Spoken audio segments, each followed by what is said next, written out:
सभी को नमस्कार। तो आज हम जानेंगे एडिट ग्रुप के बारे में जो कि है एनएक्स स्केच में। लास्ट वीडियो में हमने बात करी थी कर्व ग्रुप के बारे में और जिसने ये वीडियो नहीं देखी है वो देख सकता है ये पूरी वीडियो इस लिंक पर जो कि मैंने अटैच कर दिया है यहीं पर, ताकि आप डायरेक्टली उस लिंक पर जाकर वो वीडियो देख सकें। तो अब हम शुरू करते हैं एडिट ग्रुप के बारे में जो कि आता है एनएक्स स्केच में।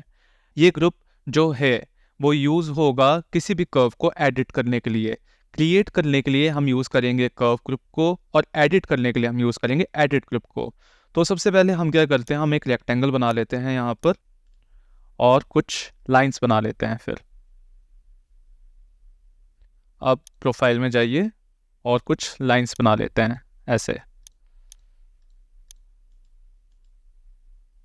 अब उसके बाद जाइए आप ट्रिम में। अब देखो ट्रिम करता क्या है।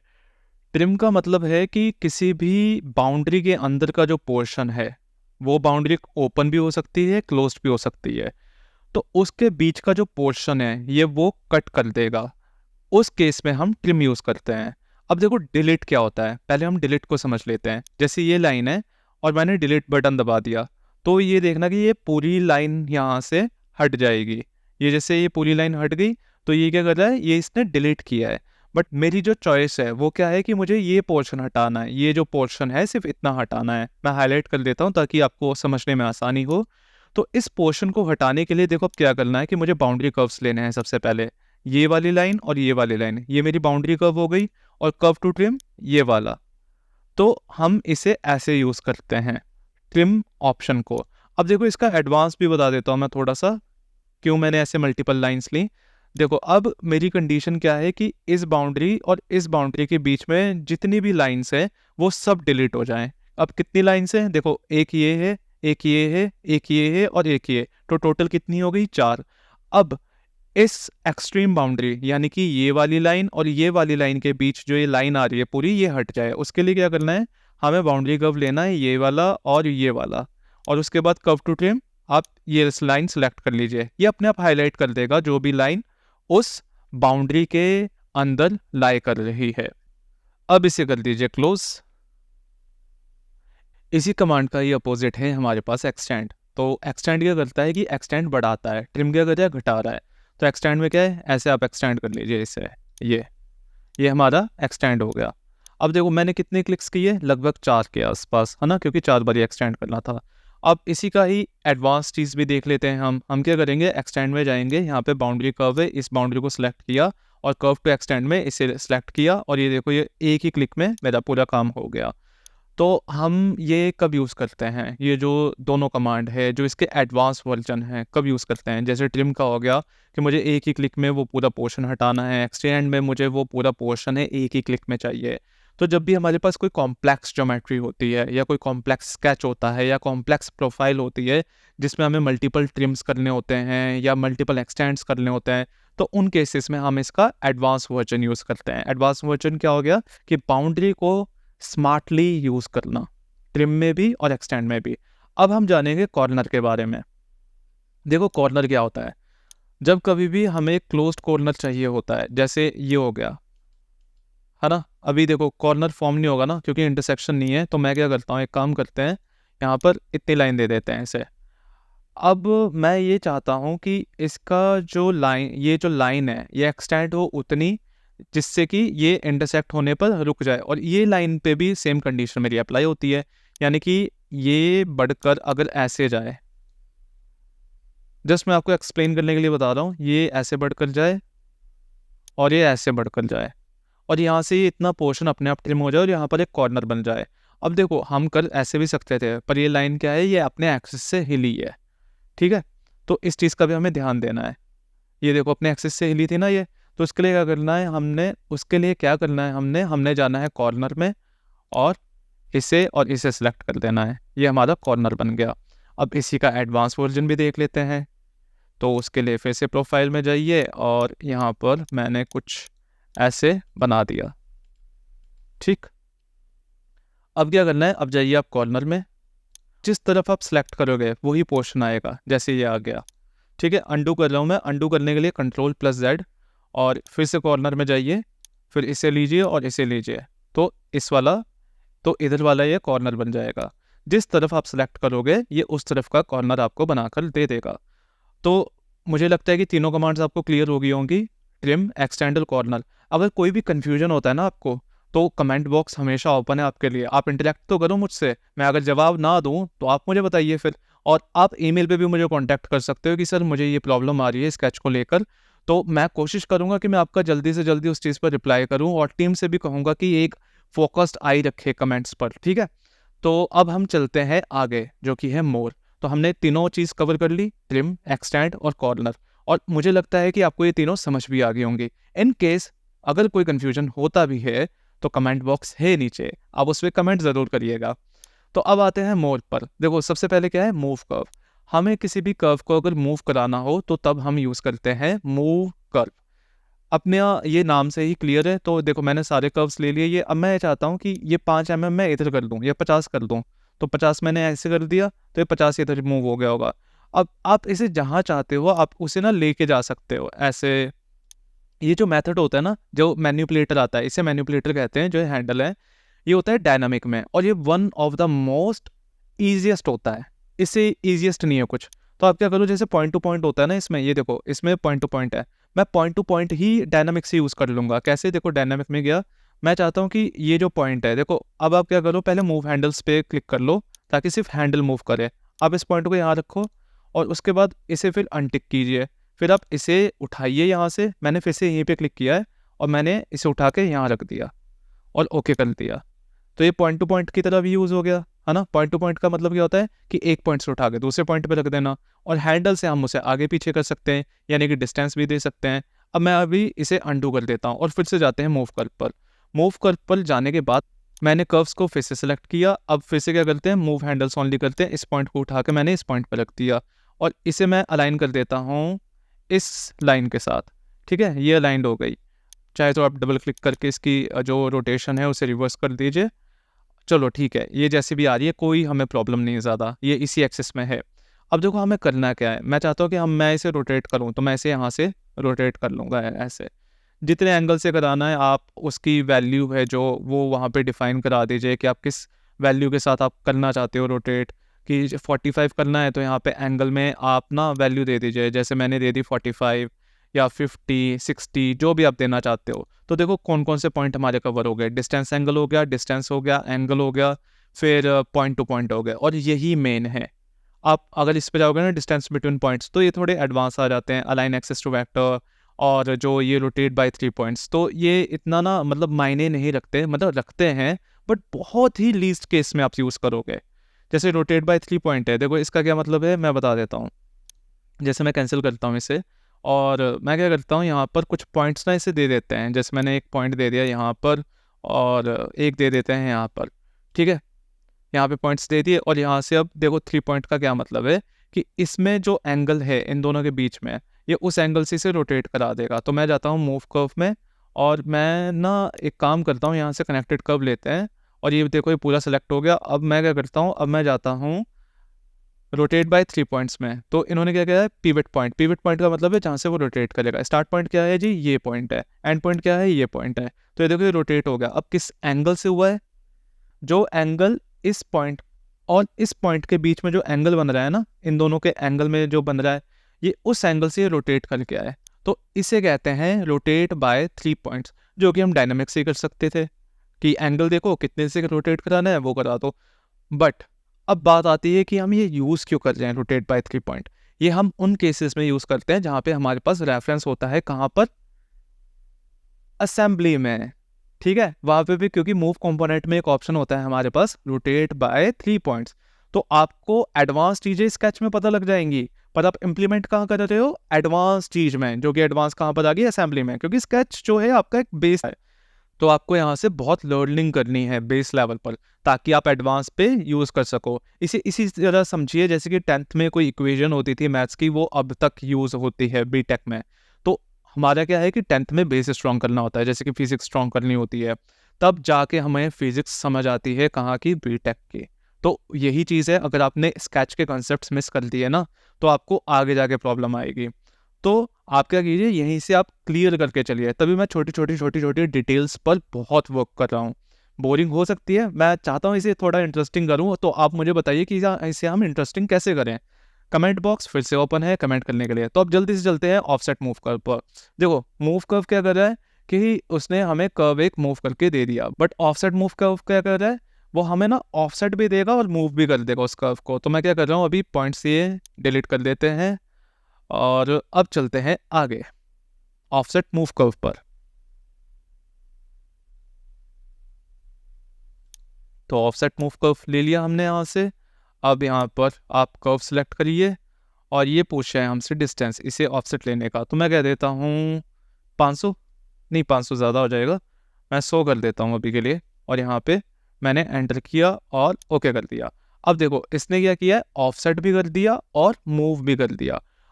जो सिंपल ऑफसेट है, जैसे मैं अभी एक ऑफसेट ले लेता हूँ, यहाँ पर मैंने इसे ऑफसेट किया है और इसे मैं कर देता हूँ 150, ताकि आप देख सकें कि क्या डिफरेंस आ रहा है। यहाँ पे ओके किया मैंने। अब देखो इसने ना ओरिजिनल वाले को वहीं रखा है जहाँ पर था, और ऑफसेट वाले को इससे 150 mm ऑफसेट कर दिया। जबकि ऑफसेट मूव कर्व क्या कर रहा है कि उसने ओरिजिनल वाले को ही मूव करा के हमें एज अ ऑफसेट दिखा दिया है, यानी कि इसमें एक ही कर्व फॉर्म हुआ है, उसकी कोई कॉपी जनरेट नहीं हुई, इसने ओरिजिनल वाले को ही मूव कर दिया। जैसे मैं देखो अब 300 कर देते हैं और ओके कर देते हैं, या शो रिजल्ट करूंगा तो ये जो ऑरेंज वाला ना ये हट जाएगा, हट नहीं जाएगा, बेसिकली वो ही मूव होके आ गया है। ठीक है, इसे इस तरीके से समझिएगा। अब चलते हैं नेक्स्ट कमांड पर। नेक्स्ट कमांड क्या है, स्केल कर्व। स्केल कर्व का मतलब देखिए अब क्या होता है। स्केल कर्व के लिए मुझे ना डायमेंशन लेनी पड़ेगी ताकि मैं आपको समझा सकूं कि हो क्या रहा है। तो मैं एक काम करता हूँ, मैं डायमेंशन लेके चलता हूँ 50-100, ताकि आप क्लियरली बिल्कुल ना समझ सको इस कंसेप्ट को कि भाई हम कर क्या रहे हैं यहाँ पे। तो यहाँ पर मैं 50 और 100 ले लेता हूँ, ये डायमेंशंस काफ़ी बड़ी हैं। तो मैंने 50 कर दिया यहाँ पर और इसे कर देते हैं जी 100।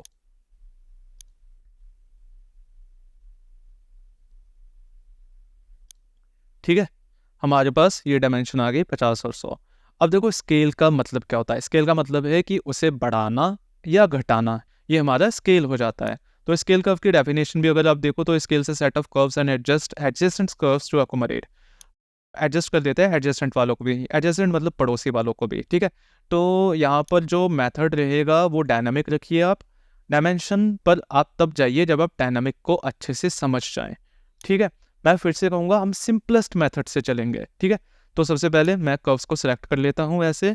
यहाँ पे देखो स्केल पॉइंट इसने ये यहाँ से इसका कॉर्नर पॉइंट उठा लिया है, जो कि बड़ी अच्छी बात है। स्केल फैक्टर, अब देखो क्या होता है। स्केल फैक्टर का मतलब है कि आप इसे अगर बढ़ाना चाहते हो तो शुड बी ग्रेटर देन 1, और अगर आप इसे घटाना चाहते हो तो शुड बी लोअर देन 1। अब देखो 50 है, 50 को मुझे 100 करना है, 100 को मुझे 200 करना है, तो यानी कि 2 गुना करना है।